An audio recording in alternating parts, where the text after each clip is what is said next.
దేవుడు సొమ్ముకే శటకోపం పెడుతున్న ఆలయ అర్చకులు. వివరాల్లోకి వెళితే చిత్తూరు జిల్లా బంగారుపాలెం మండలం మొగిలి గ్రామంలో వెలసిన శ్రీ కామాక్షి సమేత మొగిలీశ్వర స్వామి దేవస్థాన భూములు అన్యాక్రాంతమయ్యాయని మొగిలి గ్రామ మాజీ సర్పంచ్ కుమారుడు డి మంజునాథ్ అన్నారు.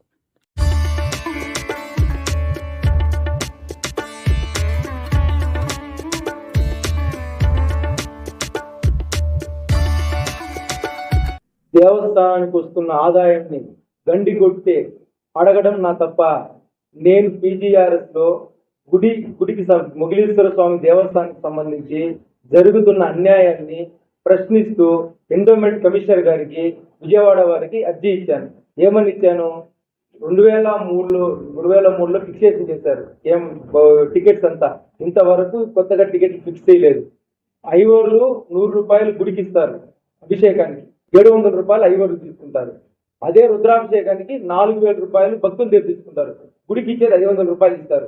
దీన్నంతా మార్చి ఫిక్సేషన్ చేయమని చెప్పి కమిషనర్ గారికి అర్జీ పెట్టిన దానికి ఐవర్ కుటుంబాలు మొత్తం టెంపుల్ కాడ ఎంక్వైరీకి పోతే నేను నా పైన దాడి చేయడానికి ప్రయత్నించారు. ఆ వీడియోలు కూడా పత్రిక వాళ్ళకి ఇస్తాను. అదే విధంగా వీళ్ళు వాళ్ళ ఐవర్ గంగాధర దుర్గులు వాళ్ళ అబ్బాయి చేస్తున్న అన్యాయాలు 1-2 కాదు. మొగిల్లో మీరు చూడండి, 94 సర్వే నెంబర్ గ్రామ కంఠం సర్వే నెంబర్ వేసి గుడిమాన్ని పూర్తిగా 21 సైట్లు రిజిస్ట్రేషన్ చేసి దాంట్లో మళ్ళా 9 సైట్లు క్యాన్సిలేషన్ చేసిండాడు. మీరు ప్రూఫ్తో సహా మీకు ఇస్తాను. వీళ్ళ వల్ల చాలా ఇబ్బంది పడుతున్నారు. నన్ను అయితే చాలా ఇబ్బంది పెడుతున్నారు. ఎందుకురా అంటే గుడిని కాపాడండి, దేవస్థానాన్ని కాపాడండి అని ప్రశ్నించిన దానికి నా పైన దాడి జరుగుతా ఉంది.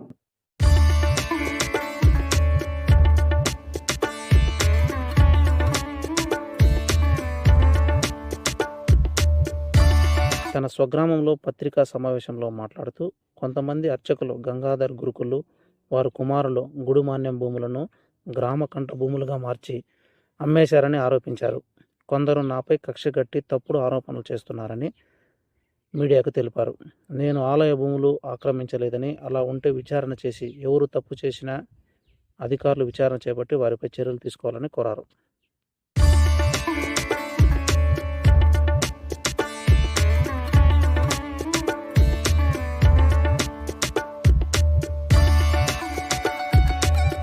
తెలియజేశాను. నేను ఇచ్చిందే అర్జీకి ఈ రోజు కూడా నేను కట్టుబడి ఉన్నాను. మీరు అధికారులు దీనిపైన తగు చర్యలు తీసుకొని నాది తప్పుంటే కూడా నా పైన చర్య తీసుకుంటే దాన్ని కూడా నేను రెడీగా ఉన్నాను. దయ ఉంచి అధికారులు కలెక్టర్ గారు కానీ ఎండోమెంట్ వాళ్ళు కానీ దీనిపైన క్షుణ్ణంగా పరిశీలించండి. ఈ ఎంతసేపు అయినా ఐవర్లను భయపడతారు, అలా భయపడకుండా నీట్ గా గుడిని అభివృద్ధి చేయాలంటే మీరు అధికారులు క్షుణ్ణంగా పరిశీలించి దీనిపైన చర్య తీసుకోండి.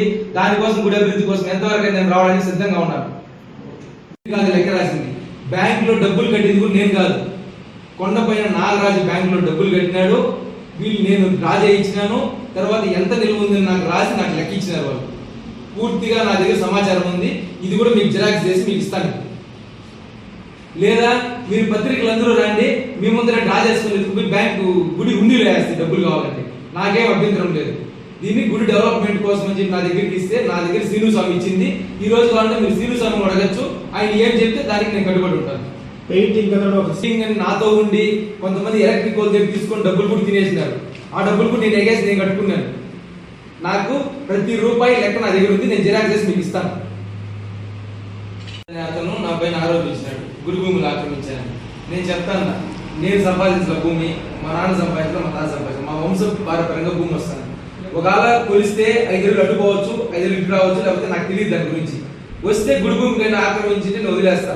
ఇతను ఏం చేశాడంటే 2019లోనే గుడిమాన్యంలో ఒక కంటైనర్ తెచ్చి పెట్టుకొని దాన్ని ఖాళీ చేయకుండా ఇబ్బంది పెట్టినాడు. ఆ పార్క్ వచ్చింది, ఎవరు మన చిత్తూరు చుడావాళ్ళు పార్క్ ఇచ్చారు. సరే, ఇతను ఖాళీ చేయకుండా పోయే కొద్ది వాళ్ళు పార్క్ గుమ్మని అయిపోయారు. కానీ తర్వాత మన 2024లో తెలుగుదేశం గవర్నమెంట్ వచ్చిన తర్వాత నేను వెళ్ళి వాళ్ళు చుడావాళ్ళు మళ్ళా వచ్చారు, ఏమని పార్క్ కట్టాలి అక్కడ అనేసి. నేను వెళ్ళి అతను ఆ కంటైనర్ ఖాళీ చేయించి ఏం చేశాను, నేను మొత్తం క్లీన్ చేయించి దాదాపు 60 గంటలు పట్టింది దాన్ని లెవెల్ చేయాలి. ల్యాండ్ 2 జేసీబీలు పెట్టి లెవెల్ చేయించాను. అతను చూడండి, అతని కంటైనర్ నేను క్లీన్ చేయించాను, అటు నుంచి ఎత్తించాను. అతను ఏం చేశాడు, ఇప్పుడు దాన్ని మనసులో పెట్టుకొని కంటైనర్ ఎత్తించానని చెప్పేసి ఈ విధంగా నా పైన దుష్ప్రచారం చేస్తాడు. యాక్చువల్ గా అతను ఏమిరా అంటే అతని పని ఏ పార్టీ వస్తే ఆ పార్టీలో ఉంటాడు. వైసీపీ రూలింగ్ లో ఉన్న రోజు వైసీపీలో ఉన్నాడు. వాళ్ళ అమ్మ చూడండి వైసీపీ ప్రచారంలో ఎంత యాక్టివ్ గా పాల్గొతుందో వాళ్ళ అమ్మ చూడండి. ఇది వాళ్ళ పరిస్థితి. వాళ్ళు ఎంతసేపు అయినా నా పైన ఇబ్బంది పెట్టి నన్ను ఇబ్బంది పెట్టాలని చూస్తున్నాడు అతను. యాక్చువల్ గా అతను మా ఊరే కాదు, ఒక 20 ఏళ్ళ ముందు నుంచి ఊరు చేరినాడు, అందరిని ఇబ్బంది పెట్టాలని చూస్తున్నాడు. మీరు కావాలంటే ఆ స్థలం దగ్గరికి పోయారంటే మీకే రాచిపోతారు. దాదాపు 50 లక్షల రూపాయల స్థలము అన్యాయకరంగా కొట్టేస్తాడని చెప్పేసి నేను ఖాళీ చేయించి దాన్ని ఈ రోజు గుడికి హ్యాండ్ అవుట్ చేసినాను. వీళ్ళంతా ఆడొచ్చిన టీం అంతా ఏమరా అంటే దాంట్లో ఒక 2-3 ఆ స్థలంతో సంబంధం ఉంది. వాళ్ళు ఏమరా అంటే ఇతన్ని ఖాళీ చేయించారనేసి నన్ను ఇబ్బంది పెట్టాలని వాళ్ళు చూస్తున్నారు. పంచాయతీ గడ్డి కొడుతూ ఫ్యాక్టరీ నిధులు చిత్తూరుకు మళ్లించినామని నుంచి 18 వరకు మా అమ్మగారు డి పార్వతమ్మ సర్పంచ్ గా ఉన్నారు. అప్పుడు వరకు 18 వరకు గ్రామ పంచాయతీ ఫ్యాక్టరీ శ్రీని ఫుడ్స్ నిధులు గ్రామ పంచాయతీకి వచ్చినాయి. 2018 జూలైలో మా పదవి విరమణ అయిపోయింది. 2019 జనవరిలో రాష్ట్ర ప్రభుత్వం ఒక ప్రాజెక్ట్ తీసుకొచ్చింది. ఆ ప్రాజెక్ట్ సారాంశం ఏమిరా అంటే రాష్ట్రం కొత్తగా ఏర్పడి అవకతవకల్లో ఉందని, దీనికోసం డెవలప్మెంట్ కోసం ఎక్కడెక్కడ ఎక్కువ ఆదాయాలు వస్తాయో దాన్ని రాష్ట్ర ప్రభుత్వానికి 65%, 35% పంచాయతీకి ఇమని చెప్పేసి ఒక జీవో ఇచ్చారు. అది దాని ప్రాజెక్ట్ పేరు వచ్చి ఐలా అనే ప్రాజెక్ట్ ఇచ్చారు. దాని బేస్ మీద వాళ్ళు మళ్ళించారే కానీ ఇది ఏదో తిక్కగా వచ్చి మీడియా ముందర మాట్లాడితే ఇదంతా ఫేక్. ఇది వాళ్ళు పొలిటికల్ గా ఏదైనా ఆలోచించి నన్ను ఇబ్బంది పెట్టాలని చూస్తున్నారు. ఇదంతా ఫేక్ సమాచారము.